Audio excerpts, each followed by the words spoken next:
السلام علیکم ناظرین، ڈرامہ سیریل خمار میں دیکھیں گے کہ حریم لائبہ کو اپنے گھر پر لے کر آ جاتی ہے، مگر وہ کہکشاں بیگم سے اب بھی اتنی ہی نفرت کرتی ہے جتنی کہ کہکشاں بیگم اس سے کرتی تھی۔ کہکشاں بیگم لائبہ کو لینے کے لیے وہاں پر آ رہی ہوتی ہے تو حریم اس کے آنے سے پہلے ہی آفس چلی جاتی ہے تاکہ وہ اس کا سامنا نہ کر سکے۔ لائبہ اپنی ماں سے کہتی ہے کہ انہیں حریم سے معافی مانگ لینی چاہیے، مگر کہکشاں بیگم اسے کہتی ہے کہ حریم سے معافی مانگنے کا مطلب ہے اپنی غلطیوں کا اعتراف کرنا، اور وہ یہ نہیں چاہتی کہ فیض ساری حقیقت جان لے اور وہ بھی انہیں چھوڑ کر چلا جائے۔ دوسری طرف ناصر، جس کی ٹانگ کا مسئلہ بڑھ جاتا ہے اور جس پر ڈاکٹرز اسے کہتے ہیں کہ اس کی ٹانگ کاٹنی ہوگی،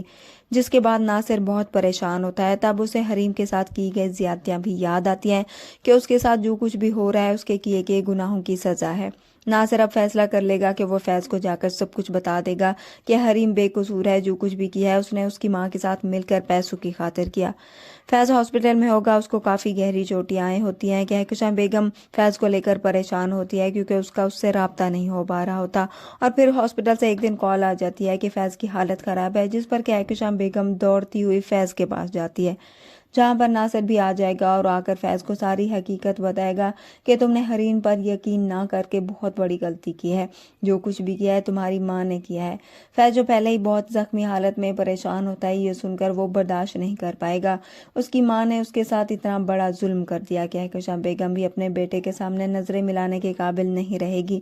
فیض حریم کو بلائے گا اور اس سے معافی مانگے گا، اور پھر فیض آخرکار اس کی ڈیتھ ہو جاتی ہے۔ حریم بیوہ ہو جاتی ہے، جس کے بعد حریم کی شادی سرمد سے ہو جائے گی۔ سرمد اپنی بیوی کو طلاق دے کر حریم سے شادی کر لے گا۔ کہکشاں بیگم کے لیے یہ غم پوری عمر اس کے لیے سزا بن جائے گا کہ نہ وہ اپنے گھمنڈ میں ہوتی اور نہ ہی اپنے بیٹے کو کھو بیٹھتی۔ اس طرح سے ناصر جو کچھ بھی کبھی چل نہیں سکتا، اس کی بیوی بھی اسے اس حالت میں چھوڑ کر چلی جائے گی اور ناصر اکیلے رہنے پر مجبور ہو جائے گا۔